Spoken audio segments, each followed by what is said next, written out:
The Callahan family home stood at the end of Oak Street, a Victorian house that had witnessed 3 generations grow up within its walls.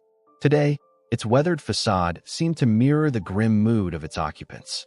Inside the living room, four siblings sat in tense silence as Mr. Peterson, their late father's attorney, adjusted his glasses and cleared his throat. "As I was saying," he continued, "your father's will is quite specific." He glanced at each of them in turn. Michael, the oldest at 42, a businessman who'd moved to Boston 15 years ago. Sarah, 39, who had stayed in their hometown of Burlington and ran a local bookstore. Thomas, 36, a college professor who lived just an hour away in Montpelier. And Emma, the youngest at 32, a nurse who lived 2 streets over from their childhood home. The family home and majority of the estate will go to. Mr. Peterson paused, seemingly aware of the bomb he was about to drop. "Sarah?" The silence that followed was deafening. Michael's face flushed red. Thomas's jaw dropped. Emma clutched the armrest of her chair. Only Sarah remained still, her expression unreadable. "This is ridiculous," Michael finally sputtered. "I'm the oldest. Dad always said the house would be split evenly." Mr. Peterson adjusted his glasses again. "There's more. Mr. Callahan left letters for each of you. He asked that you read them privately." As the attorney distributed 4 sealed envelopes, Emma tried to catch Sarah's eye, but her sister was staring at the floor. The room felt suffocating with unspoken accusations. "I've got a flight back to Boston tomorrow," Michael said, standing abruptly. "We'll talk about this later. This isn't over." He snatched his letter and stormed out, the front door slamming behind him with such force that the family photos on the wall trembled. Thomas sat motionless, his letter unopened in his lap. "Did you know about this?" he asked Sarah, his voice low. "No," Sarah replied, meeting his gaze steadily. "I had no idea." "Convenient," Thomas muttered, rising from his chair. "I'm staying at the Hampton Inn. I'll be around for a few days." He left without another word, his footsteps heavy on the hardwood floor. Emma waited until they heard his car pull away before speaking. "Sarah, what's going on?" she asked, her voice breaking slightly. "Why would Dad do this?" Sarah shook her head, looking as bewildered as her sister felt. "I don't know, Em. I really don't." After Mr. Peterson left, the 2 sisters sat in the kitchen where they'd spent countless hours of their childhood. The house creaked and settled around them, familiar sounds that now seemed to carry new weight. "Michael's furious," Emma said, warming her hands around a mug of tea. "You know how he gets." Sarah nodded, staring at her unopened letter. "He'll calm down eventually. He always does." "And Thomas?" "Thomas will analyze everything to death before he decides how he feels," Sarah replied with a small, sad smile. "That's who he is." Emma twisted her wedding ring nervously. "What are you going to do?" Sarah ran her fingers over the envelope. "I don't know yet. I need to read Dad's letter first. Maybe it explains something."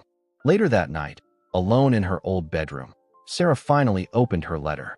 Her father's handwriting, once so strong and confident, had grown shaky in his final months. Tears blurred her vision as she read. "My dearest Sarah, by now you know that I've left you the house and most of what I have. The others will be angry. They won't understand at first, and for that, I'm sorry. You were the one who came home when your mother got sick. You were the one who checked on me every day after she passed. While Michael built his empire in Boston, while Thomas buried himself in academia, while Emma started her family, you put your life on hold for us. I know you never complained. I know you'd say it was your choice. But choices have consequences, my girl, and sacrifices deserve recognition. The others have built their lives elsewhere. You built yours around this family. This house isn't just walls and a roof to you. It's the heart of who we are. You're its rightful caretaker now. There's something else you should know. The bookstore wasn't just your mother's dream. It was her legacy to you. The money I've left will help you expand it, make it everything she imagined. She would be so proud of what you've done with it. Tell your brothers and sister that I love them equally, but fairness isn't always about equality. It's about recognizing the different paths we choose. All my love." Dad. Sarah folded the letter carefully and placed it back in its envelope. Outside her window, Burlington's lights twinkled across Lake Champlain. The weight of her father's decision settled on her shoulders. Tomorrow would bring difficult conversations, accusations, perhaps even lasting rifts. But tonight, in the quiet of her childhood room, Sarah allowed herself to grieve. not just for her father, but for the innocence of a family that would never be the same again. The next morning arrived with a relentless drumming of rain against the windows. Sarah woke early, her father's letter tucked beneath her pillow.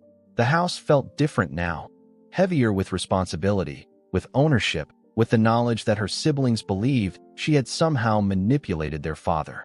She was pouring coffee when the front door opened without a knock. Michael strode in, hair damp from the rain, his Boston finance world polish somewhat diminished by the dark circles under his eyes. "We need to talk," he said, draping his wet coat over a kitchen chair. "Have you read your letter?" Sarah nodded, sliding a mug toward him. He ignored it. "Then you know this is wrong," Michael continued, pulling out his own letter. Dad wasn't thinking clearly toward the end. This decision, it wasn't fair. "What did your letter say?" Sarah asked quietly. Michael hesitated. "That's private." "So is mine." The sound of another car pulling into the driveway interrupted their standoff. A moment later, Thomas entered, followed closely by Emma and her husband, Jack. "Family meeting?" Thomas asked, his academics eye taking in the scene. "Good. We need one." They gathered awkwardly around the kitchen table where they'd eaten thousands of meals together. Jack stood by the doorway, clearly uncomfortable with the tension. "I'll give you all some privacy," he murmured to Emma, who nodded gratefully. After he left, Michael took charge, as he always had since they were children. "We need to discuss what Dad did and how we're going to fix it." "Fix it," Sarah repeated. "Dad made his decision, Mike." "A decision influenced by who knows what," Michael retorted. "You were here all the time. You had his ear." Sarah felt heat rising to her face. "Are you accusing me of something?" "I'm saying it's suspicious," Michael shot back.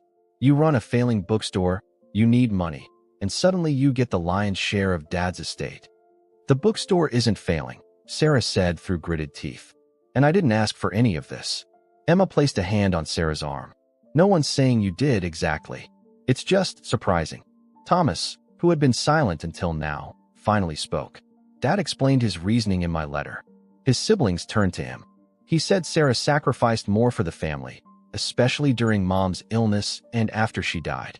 Michael scoffed. "So this is what payment? We all grieve Mom. We all love Dad." "From a distance," Sarah said before she could stop herself. "You came home for holidays and the occasional weekend, Mike. I was here every day. I drove him to doctor's appointments. I made sure he was eating properly. Because you lived in town." Michael shot back. "Some of us had to work." "I work," Sarah snapped, standing up so quickly her chair scraped loudly against the floor. "I've worked every day of my adult life. Just because it's not making millions on Wall Street doesn't mean it's not work." Thomas cleared his throat. "Did any of you visit Dad during his last hospital stay?" Besides Sarah? A heavy silence fell over the kitchen. Emma looked down at her hands. Michael shifted uncomfortably. "I was in the middle of finals week," Thomas admitted quietly. "I called every day, but I didn't make it up until it was almost too late. I had that nursing conference in Chicago," Emma whispered. "I thought there would be more time." Michael said nothing, but his jaw worked back and forth. "I was there," Sarah said, her voice breaking slightly. "Every day for 3 weeks. I read to him. I brought him photos. I helped the nurses turn him when he got bed sores. I watched him fade away bit by bit while the rest of you were living your lives." The silence that followed was broken only by the ticking of the old grandfather clock in the hallway, a wedding present to their parents 45 years earlier. "You could have called us," Michael finally said, but the fight had gone out of his voice. "You could have told us it was getting worse." "I did call," Sarah replied tiredly. "I left messages. I sent emails. But everyone was busy." Emma was crying now, silent tears tracking down her cheeks. "I didn't know it was that bad. I would have come." Sarah felt the anger draining out of her, replaced by a bone-deep weariness. "Look, I didn't ask for the house. I didn't ask for any of this. If Dad made this decision to punish you all, that's not on me." "Is that what you think?" Thomas asked. "That he was punishing us?" Sarah sank back into her chair. "I don't know what to think anymore." Michael ran a hand through his hair, a gesture so reminiscent of their father that Sarah felt a pang in her chest. "What if we challenged the will?" he asked, but his tone lacked conviction. "And drag this through court for months? Years?" Thomas shook his head. "Is that how you want to honor Dad's memory?" "What do you want, Mike?" Sarah asked directly. "Your share of the house? Money? What would make this right for you?" Michael looked around the kitchen, at the worn countertops their mother had insisted on keeping because they had character, at the height marks on the doorframe tracking 4 children's growth, at the dent in the cabinet from when he'd thrown a baseball indoors after being explicitly told not to. "I want things to be fair," he said finally.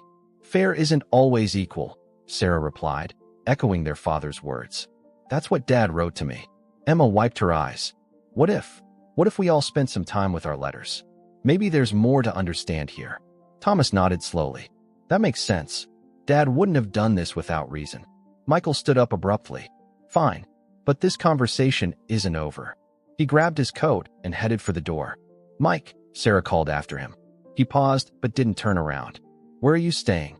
A beat of silence. "The Hilton by the airport." "Why don't you stay here?" The words surprised Sarah as much as everyone else. "There's plenty of room. It is still the family home, after all." Michael looked back at her, his expression unreadable. Then, almost imperceptibly, he nodded before walking out into the rain. Thomas and Emma exchanged glances. "What?" Sarah asked, catching their look. "Nothing," Emma said with the ghost of a smile. "It's just, that was very mom of you." As Thomas and Emma gathered their things to leave, promising to return for dinner, Sarah stood alone in the kitchen of her inherited home. Her brother's accusations still stung, but beneath the hurt was a flicker of understanding. They were all grieving, all trying to make sense of loss, not just of their father, but of the family they had once been. She picked up her father's letter again, tracing his shaky handwriting with her fingertip.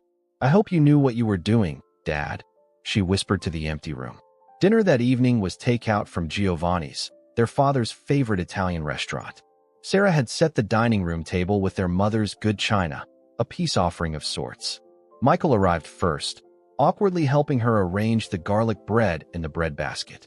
Thomas brought wine, 3 bottles of it, and Emma showed up with Jack and a homemade tiramisu. It wasn't exactly comfortable, but it wasn't openly hostile either. They ate, they reminisced about their father, they avoided the elephant in the room. Jack, bless him, filled the awkward silences with stories about his 4th-grade students. After dessert, Emma stood up. "I think we should go through Dad's study together. His personal things, I mean." The suggestion hung in the air. Their father's study had always been somewhat sacred ground, a place where he retreated to work, to think, to be alone with his thoughts. "I haven't been in there since." Sarah's voice trailed off. "I couldn't bring myself to go through his things." "I think Emma's right," Thomas said gently. "Maybe there are answers there."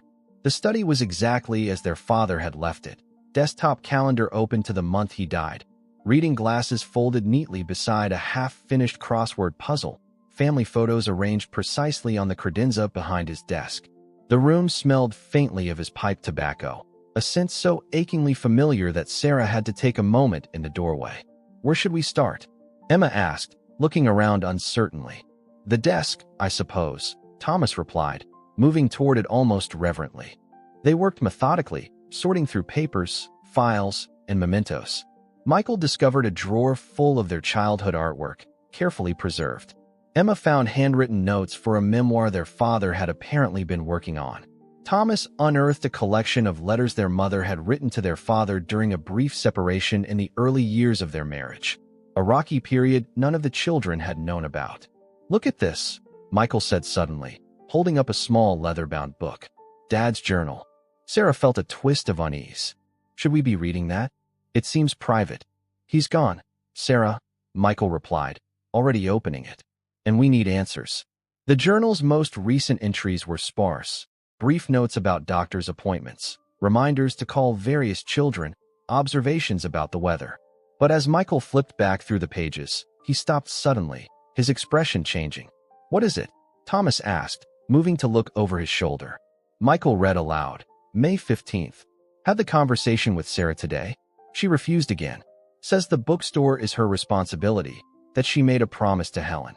Stubborn like her mother." Sarah frowned. "What conversation?" "I don't remember. There's more," Michael interrupted, turning the page. June 3rd. Sarah working herself to exhaustion. Store barely breaking even. Offered again to help financially. She declined. Pride is a family curse. A memory surfaced in Sarah's mind. Her father visiting the bookstore, commenting on how tired she looked, suggesting she hire more help. She had assured him everything was fine. September 28th. Michael continued reading. Met with Peterson about changes to the will. Sarah won't accept help while I'm alive. Perhaps she'll have no choice once I'm gone. The others have their lives, their security. Sarah gave up opportunities for us. Helen would want this made right. The room fell silent. Sarah felt her siblings' eyes on her. You never told us the bookstore was struggling, Emma said softly. Sarah crossed her arms defensively. It wasn't. It isn't. Not really. Just tight sometimes. Dad offered to help you financially? Thomas asked. A few times, Sarah admitted reluctantly. I turned him down. The bookstore was Mom's dream. I wanted to make it successful on my own terms. Michael was still reading the journal, his expression growing more troubled. Sarah, did you know Dad was paying for your health insurance? And that he covered your property taxes last year? The floor seemed to shift under Sarah's feet. What? No, that's not possible. I paid those myself. Michael handed her the journal, open to an entry from December, arranged with Peterson to handle Sarah's insurance and property bills directly. She need never know. My small way of lightening her burden. Oh my God, Sarah whispered, sinking into her father's desk chair. I had no idea. There's something else here, Thomas said, picking up a file folder labeled Burlington Heritage Commission. He scanned it quickly, his eyebrows rising. The bookstore building is being considered for historical landmark status. Dad was pushing for it. He pulled out a letter. If approved, you'd qualify for preservation grants and tax benefits, Sarah. The pieces were falling into place with painful clarity. Sarah remembered her father's increased interest in the bookstore over the past year, his questions about the building's history, his suggestions that she apply for various small business grants. She had attributed it to his natural curiosity, his desire to stay connected to her life. He was trying to save Mom's legacy, she said, her voice thick with emotion. The bookstore, I mean. He was trying to make sure it survived. And you with it, Emma added quietly. Michael closed the journal and placed it carefully on the desk. I think I understand now, he said, his earlier anger noticeably absent. Dad wasn't playing favorites. He was being practical. The rest of us are okay, Thomas acknowledged. I have tenure. Emma has Jack in the hospital. You have your finance career. And Sarah has a struggling bookstore and a lifetime of putting family first, Michael finished, looking at his sister with new eyes. Sarah felt tears threatening. I never asked to be taken care of. I never wanted special treatment. It's not special treatment, Emma said gently. It's recognition.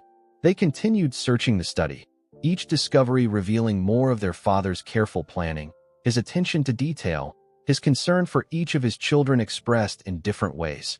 College funds started for Emma's kids, research grants he'd quietly endowed in Thomas's name, conservative investments he'd made on Michael's advice that had performed exceptionally well.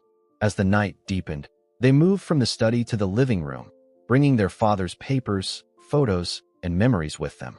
The conversation shifted from accusations to remembrances, from hurt to healing. Remember when Dad built that ridiculous treehouse? Thomas asked, laughing as he refilled wine glasses. The one that violated about 12 zoning ordinances? And Mom made him take it down after Mike broke his arm falling out of it, Emma added, smiling at the memory. Worth it, Michael said with a grin. That thing was epic while it lasted. Sarah watched her siblings, these adults who had once been her constant companions, her playmates, her tormentors, her protectors. The anger and resentment that had filled the house that morning seemed to have dissipated, replaced by a tentative understanding. Later, as they prepared to leave, Michael lingered behind. Sarah, he began awkwardly, about what I said earlier. It's okay, she interrupted. I probably would have thought the same thing in your position. He shook his head. No, it's not okay. I jumped to conclusions. I was hurt, and I lashed out. We all were, Sarah replied. Dad's decisions made sense to him, but they blindsided us. Michael nodded slowly. I've been thinking, what if we set up a family trust for the house? You'd have lifetime rights to live here, but legally it would belong to all of us. And we could contribute to its upkeep, taxes, that sort of thing. Sarah considered the offer, recognizing it as the olive branch it was. I'd like that. This place has always been home to all of us. As Michael turned to leave, he paused at the door. One more thing. The bookstore, let me look at the books sometime. The financial ones, I mean. Maybe I could help. Sarah smiled, feeling a weight lift from her shoulders. Yeah, maybe you could. After everyone had gone, Sarah sat alone in her father's study, surrounded by the evidence of his quiet love. Outside, Burlington settled into the night, its streets glistening with rain.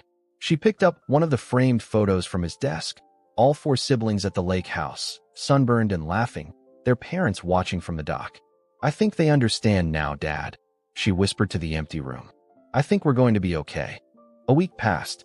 The rain gave way to crisp autumn sunshine that painted Burlington's streets with golden light and long shadows. Sarah stood behind the counter at Callahan's Books, the store her mother had opened 20 years ago, watching customers browse the shelves. The bell above the door chimed, and she looked up to see Michael entering, carrying his laptop bag and wearing a suit that probably cost more than her monthly rent. "You're early," she said, checking her watch. They had agreed to meet after closing to look over the bookstore's finances.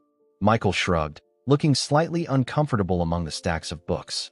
"Meeting finished sooner than expected. Thought I'd see the place in action." Sarah gestured around the cozy space. "Well, this is it. Mom's pride and joy." "Our moms," Michael corrected gently. "And now yours." He wandered around while Sarah helped customers, observing the way she greeted regulars by name, recommended titles with genuine enthusiasm, and created a welcoming atmosphere that no online retailer could match. By closing time, he had settled into a corner armchair with a biography of Warren Buffett, making notes on his phone. "Not exactly what you expected, is it?" Sarah asked as she locked the front door and flipped the sign to closed. "Actually, it is," Michael replied. "It's exactly like Mom, warm, a bit chaotic, and secretly brilliant." They settled at the small table in the back office, surrounded by invoices, order forms, and inventory lists. Michael opened his laptop while Sarah made coffee. "Okay," Michael said, entering numbers into a spreadsheet. "Talk me through your cash flow." 2 hours later, surrounded by empty coffee cups and takeout containers from the Vietnamese place next door, they had a clearer picture of the bookstore's situation. It wasn't dire, but it wasn't sustainable either. "You're keeping your head above water," Michael observed, "but just barely. Any unexpected expense would sink you." Sarah nodded, unsurprised. "I've known that for a while. I just didn't want to admit it." "The historical designation Thomas found could help with tax relief," Michael continued. "But you need more immediate solutions." He turned his laptop toward her. "I've modeled a few scenarios." Sarah examined his projections, expansion options, staffing adjustments, inventory optimizations. "This is thorough. It's what I do for a living," Michael replied with a hint of a smile. "Though usually for businesses with a few more zeros in their revenue." "I can't expand the store," Sarah sighed. "There's no room in this building, and I can't afford to move." Michael was quiet for a moment, studying his notes. "What about the building next door?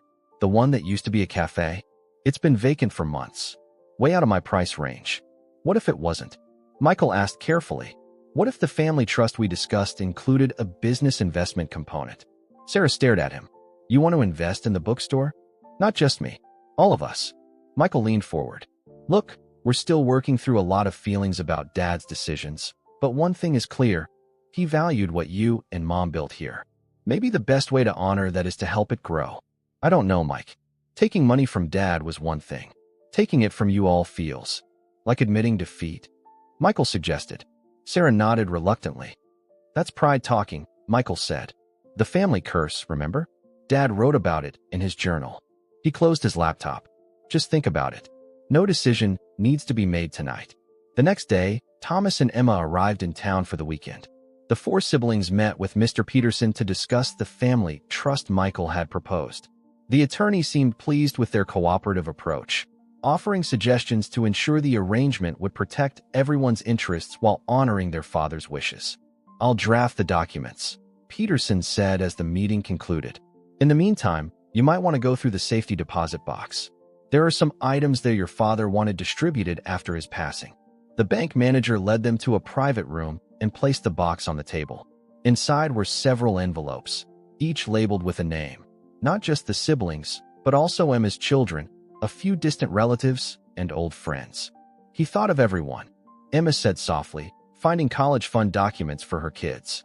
There were also pieces of jewelry, including their mother's pearl necklace for Sarah and her emerald earrings for Emma. Thomas received their father's watch, which had belonged to his grandfather. For Michael, there was an antique compass with a note. For the son who always knows where he's going, but sometimes forgets where he came from. Sarah found a small envelope with her name in her father's handwriting. Inside was a key she didn't recognize and another note. For the secret room. Your mother wanted you to have what's inside. Secret room. Thomas echoed when she read it aloud. What secret room? Sarah looked equally baffled. I have no idea. The attic study, maybe? Emma suggested.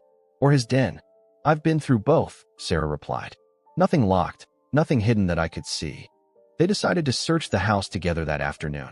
Room by room, they looked for anything that might require a key, cabinets, drawers, closets. Nothing matched. This is ridiculous, Michael finally said as they regrouped in the kitchen. If there was a secret room, one of us would have found it growing up. We played hide and seek in every corner of this house. Sarah turned the key over in her hand.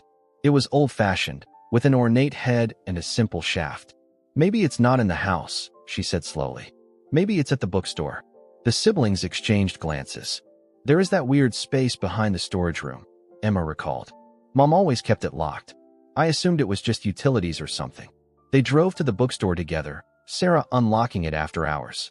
She led them through the back office to the storage room, where boxes of new releases and overstock inventory were neatly organized on metal shelving. There, she said, pointing to a door in the corner partially hidden behind a filing cabinet. I've never opened it. Mom's keys didn't include one for that door, and I figured it was probably just access to the building's electrical system. Sarah inserted the key and turned it. The lock clicked open.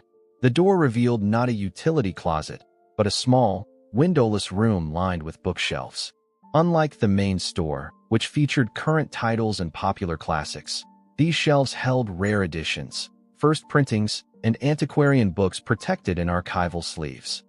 Oh my God, Thomas breathed, his academics eye immediately recognizing the value of what they were seeing. This is a serious collection. In the center of the room stood a small desk with a leather-bound ledger open on top. Sarah approached it cautiously, as if disturbing a sacred space. The ledger contained detailed records of acquisitions and appraisals dating back decades. Mom was a collector, Sarah realized, flipping through the pages. All those book fairs and estate sales she went to, she wasn't just buying inventory for the store. Look at these valuation notes, Michael said, peering over her shoulder.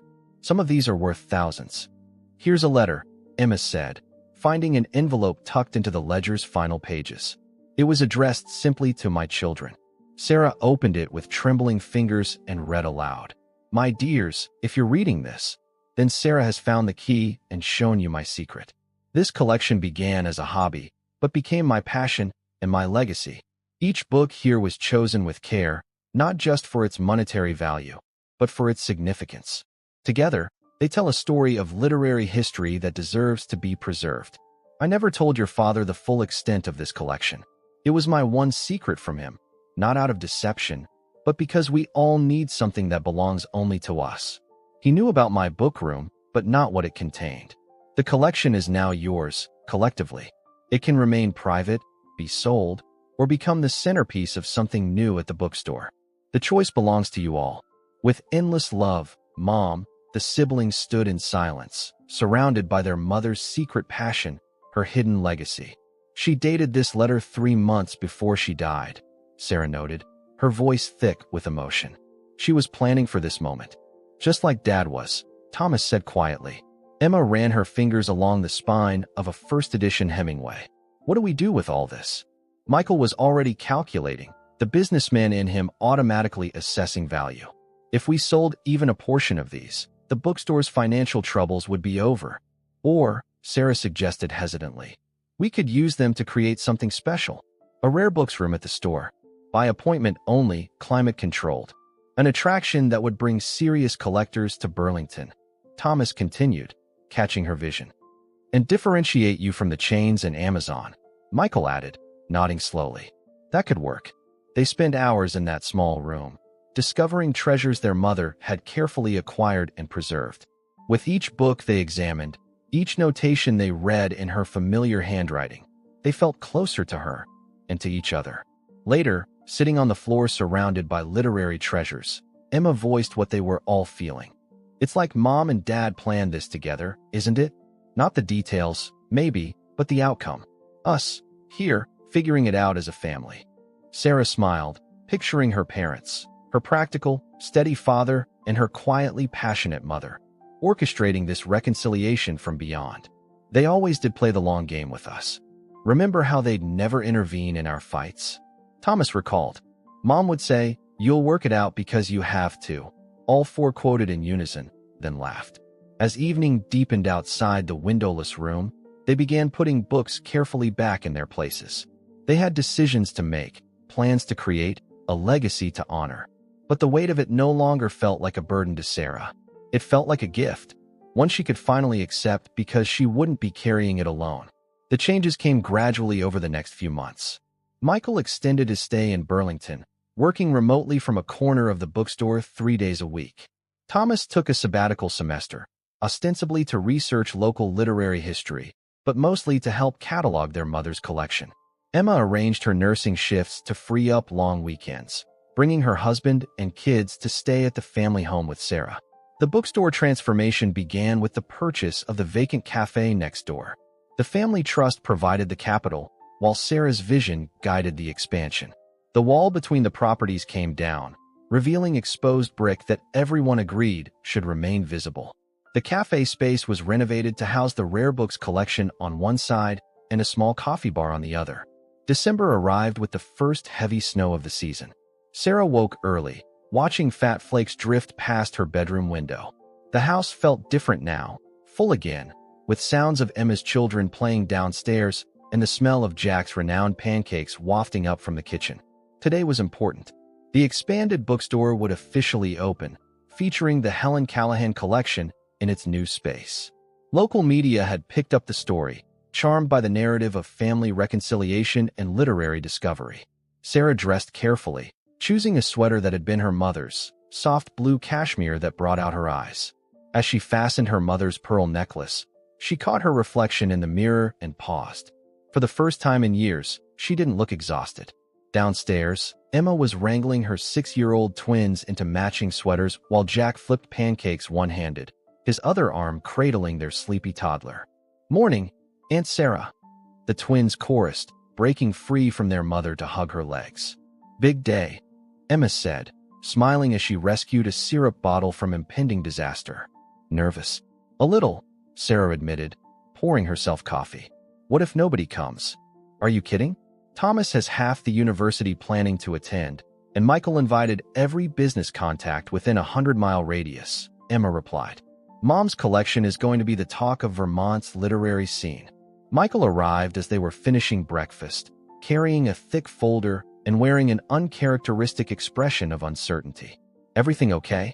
Sarah asked as he helped clean up, a domestic skill he had rediscovered during his extended stay.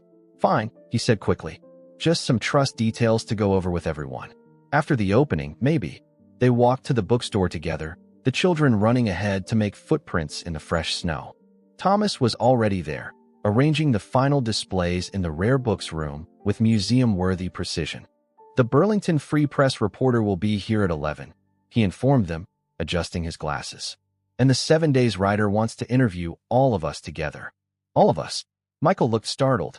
"I'm not good with that kind of thing," says the man who gives quarterly presentations to room of investors, Sarah teased. "That's different," Michael protested. "That's just money. This is personal." The morning passed in a blur of last-minute preparations. By opening time, a small crowd had gathered outside despite the snow. Sarah stood at the door, suddenly overwhelmed by what they had accomplished in such a short time. "You ready?" Emma asked, squeezing her hand. Sarah nodded, turned the key, and welcomed Burlington to the new chapter of Callahan's books. The day exceeded all expectations.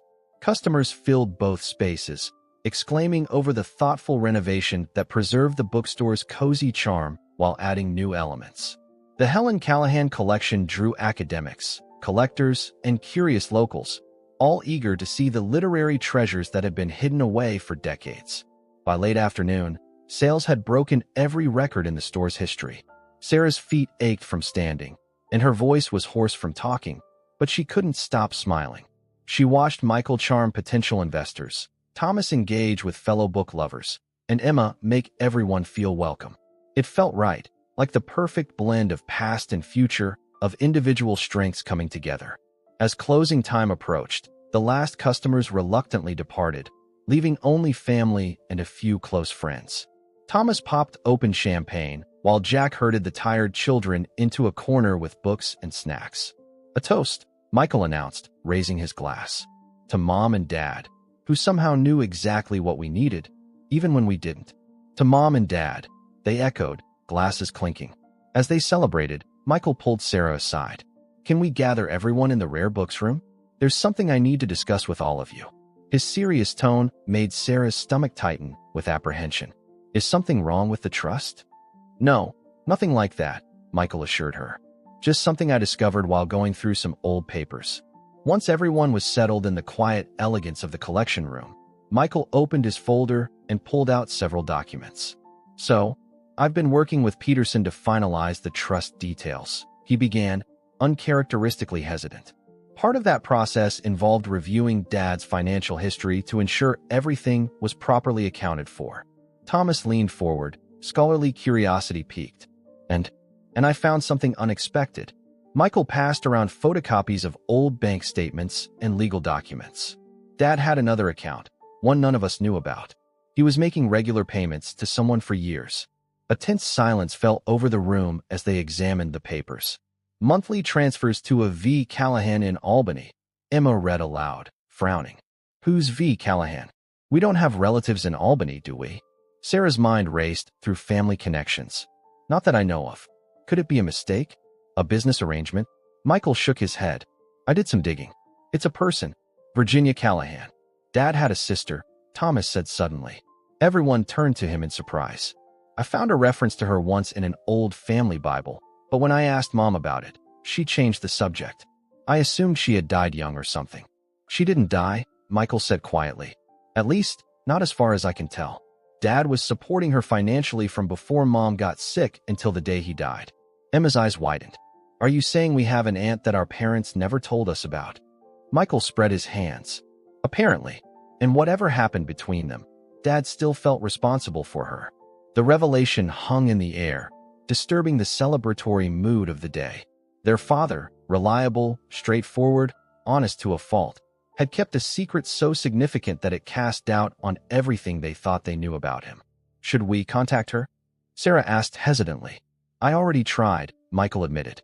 "The address I had is no longer current.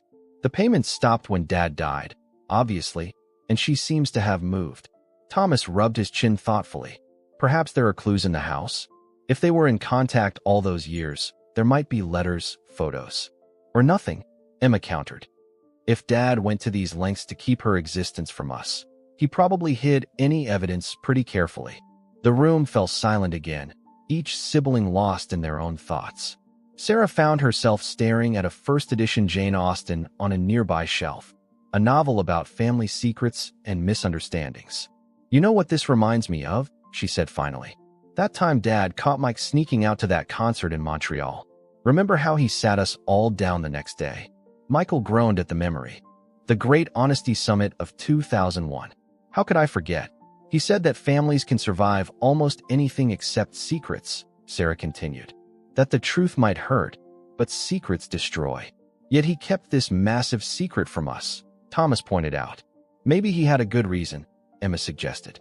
"Maybe Virginia did something terrible. Or maybe he did," Michael countered. "Maybe he was ashamed." Sarah stood up, decision made. "We need to find her. Whatever the story is, it's part of our history, part of us." "Where would we even start?" Emma asked. "If she's moved, left no forwarding address." "I might know someone who could help," Michael said slowly. "A colleague who used to work in private investigation. He owes me a favor." "So we're agreed?" Sarah looked around at her siblings. "We find Virginia Callahan and hear her side of the story?" Thomas nodded. "For Dad's sake. And for ours." They spent the evening forming a plan, delegating tasks based on their strengths. Michael would contact his investigator friend. Thomas would search academic and public records. Emma would discreetly ask older family friends who might have known their father in his youth, and Sarah would carefully comb through the house for any overlooked clues. Later, after everyone else had gone to bed, Sarah sat alone in her father's study, trying to reconcile the man she'd known with one who could keep such a significant secret. On impulse, she pulled out the family photo albums, searching faces for resemblances to anyone who might be Virginia. In the oldest album, filled with faded photos from her parents' early years, Sarah noticed something odd. Several pages showed signs of photos having been removed, slight discoloration in rectangular patterns, tiny bits of adhesive still visible. Someone had edited their family history, removing pieces that didn't fit the narrative Sarah had always known. "Oh, Dad," she whispered to the empty room. "What were you protecting us from? Or who were you protecting?" She closed the album gently and placed it back on the shelf. Tomorrow, they would begin searching for a woman who might hold answers to questions they never knew to ask. Tonight, Sarah would allow herself to sit with the unsettling realization that even the people we know best can remain, in some ways, strangers. Outside, snow continued to fall silently over Burlington, covering everything in a clean, forgiving white. Nature's way of suggesting that every landscape deserves a fresh start, regardless of what lies beneath. January in Vermont brought bitter cold that seemed to seep through the walls of even the most well-insulated homes. Sarah had taken to working from the family house rather than the bookstore, partly to save on heating costs, but mostly because the search for Virginia Callahan had become a full-time obsession. The dining room table had transformed into command central, covered with printouts, notes, and family documents. Thomas had returned to his teaching duties but drove up every weekend to continue the search, bringing research from university archives. Emma contributed long distance, making discreet calls to elderly relatives. Michael's investigator friend had provided promising leads, but nothing concrete yet. Sarah was sorting through a box of her father's old correspondence when her phone buzzed with a text from Michael. "Call me. Important." Her heart racing, she dialed immediately. "We found her," Michael said without preamble. "Virginia Callahan, age 72, living in a retirement community outside of Saratoga Springs." Sarah gripped the phone tighter. Did you speak with her?" "Not yet. I wanted to discuss it with everyone first." "My guy confirmed it's definitely Dad's sister. He found birth records linking them. She was married twice, has 3 grown children of her own."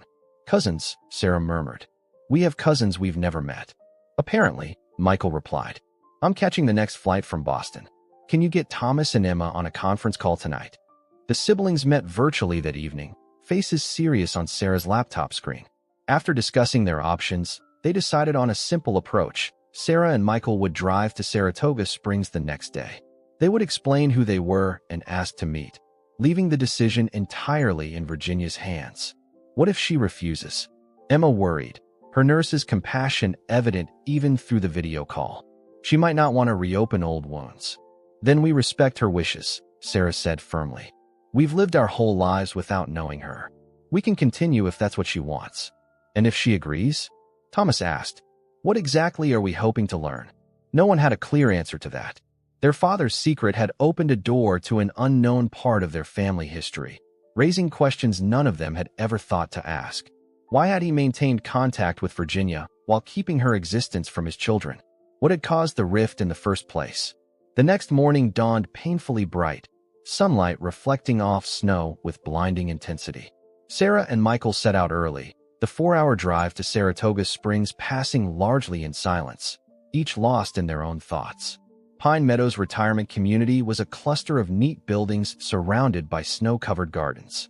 Inside the main entrance, a receptionist directed them to a small apartment in Building C after they explained their connection to Virginia.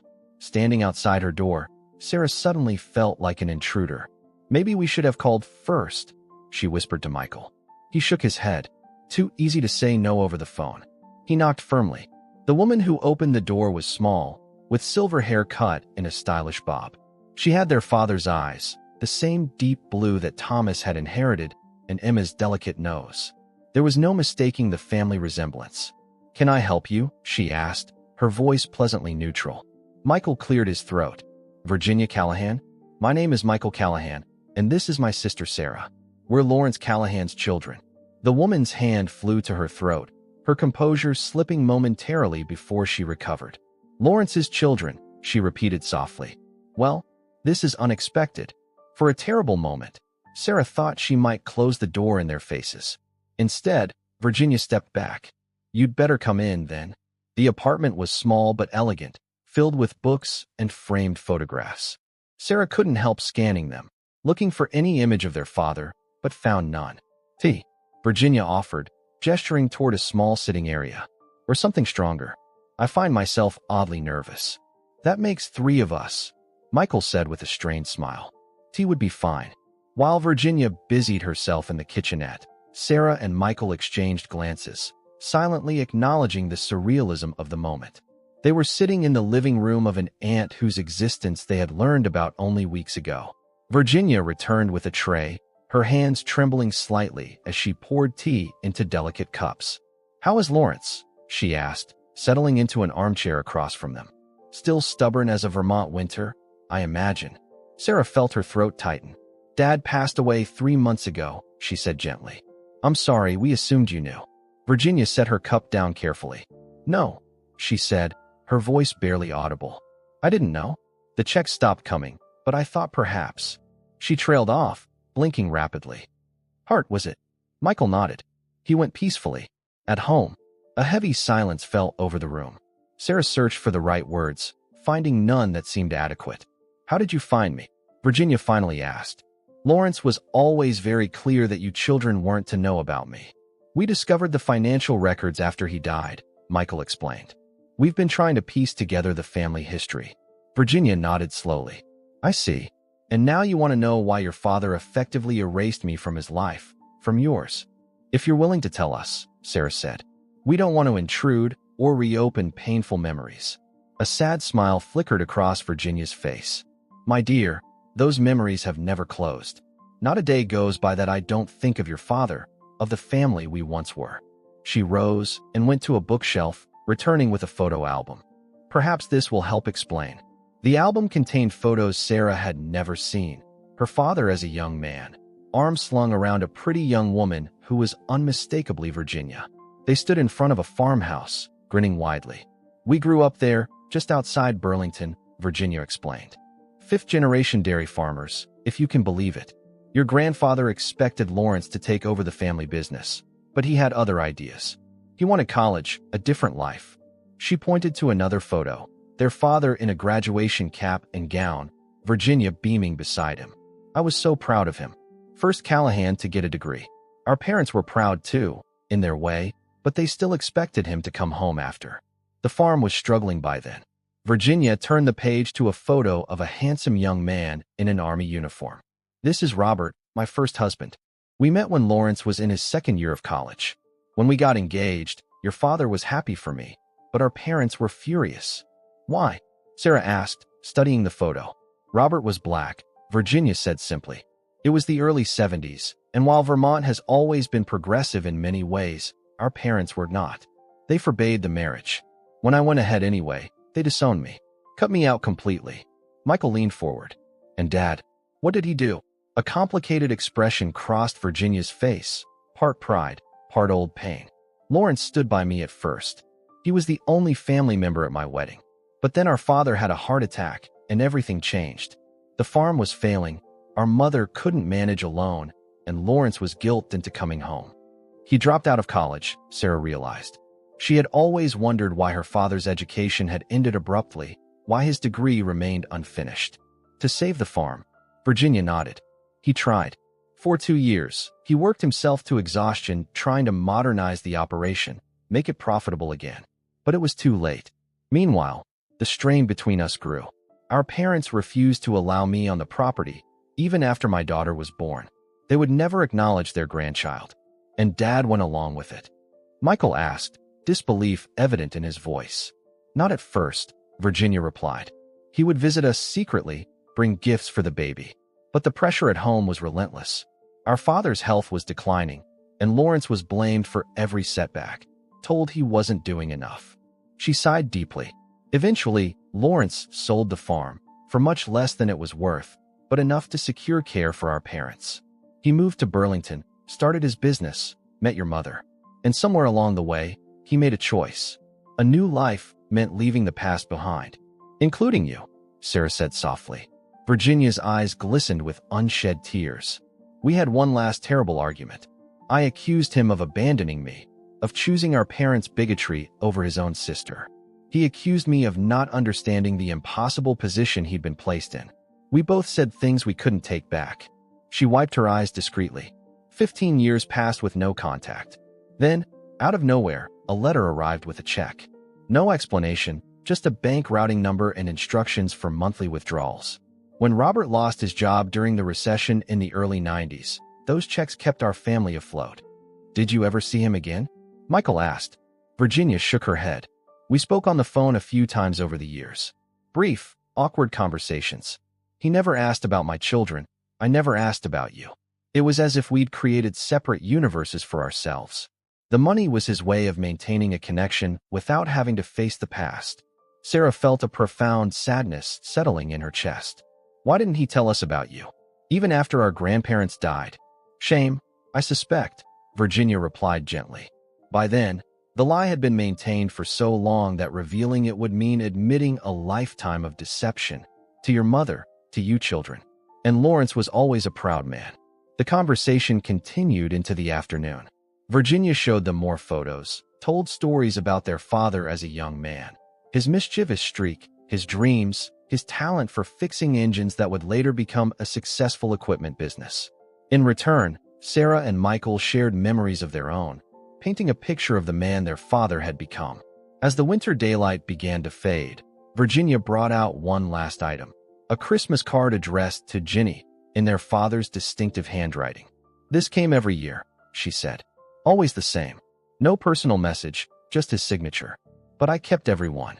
Inside was a family photo, the 4 siblings with their parents, posed in front of a Christmas tree. Year after year, their father had sent Virginia silent updates on the family she wasn't allowed to know. He never forgot you, Sarah said, her throat tight with emotion. Despite everything, Virginia closed the album gently. I believe he did the best he could with the choices he felt he had to make. We all did. As they prepared to leave, Virginia hesitated, then asked, Would you like to meet your cousins? They live nearby. I've told them about Lawrence over the years, though they've never understood the full story. Sarah and Michael exchanged glances. We'd like that very much, Sarah replied. And our siblings too, Thomas and Emma. They'll want to meet you. A family reunion, Virginia said, her eyes brightening. After all these years. On the drive back to Burlington, the silence between Sarah and Michael was different, contemplative rather than tense. What are you thinking? Sarah finally asked as they crossed the state line back into Vermont. Michael kept his eyes on the snow-covered highway. I'm thinking about the decisions Dad made. How one choice led to another until he felt trapped by his own life. Are you angry with him? Sarah asked. Michael considered this. Not angry exactly. Sad maybe. For all of us. For the family we could have had. Sarah nodded, watching the familiar landscape slide past. She has his laugh, did you notice? When she told that story about the fishing trip? And his stubbornness, Michael added with a small smile. The way she insisted on paying for lunch. They fell silent again, processing the revelations of the day. Their father, the steady, morally upright man who had raised them, had been carrying a burden neither of them could have imagined. It didn't excuse his deception, but it made him more human, more fallible, more real. As they approached Burlington, lights twinkling in the early evening darkness, Sarah thought about the family gathering they were planning. Virginia and her children meeting Thomas, Emma, and the next generation of Callahans. Their family circle, once fractured, now expanding in ways none of them had anticipated. The inheritance that had initially divided them had ultimately led to this moment of connection. Their father's complicated legacy wasn't just the house or the bookstore or even the secrets he'd kept. It was the opportunity to redefine what family meant to all of them. Do you think he'd be happy about this? Sarah asked as they pulled into the driveway of the family home, where Thomas and Emma were waiting to hear about Virginia. Michael turned off the engine and sat for a moment in the darkness. I think, he said carefully, that he would be relieved. That the weight he carried for so long could finally be set down. Sarah reached over and squeezed her brother's hand. Then that's what we'll do. Set it down and move forward, together. They gathered their things and walked toward the house, where warm lights spilled from the windows and the next chapter of their family story waited to begin.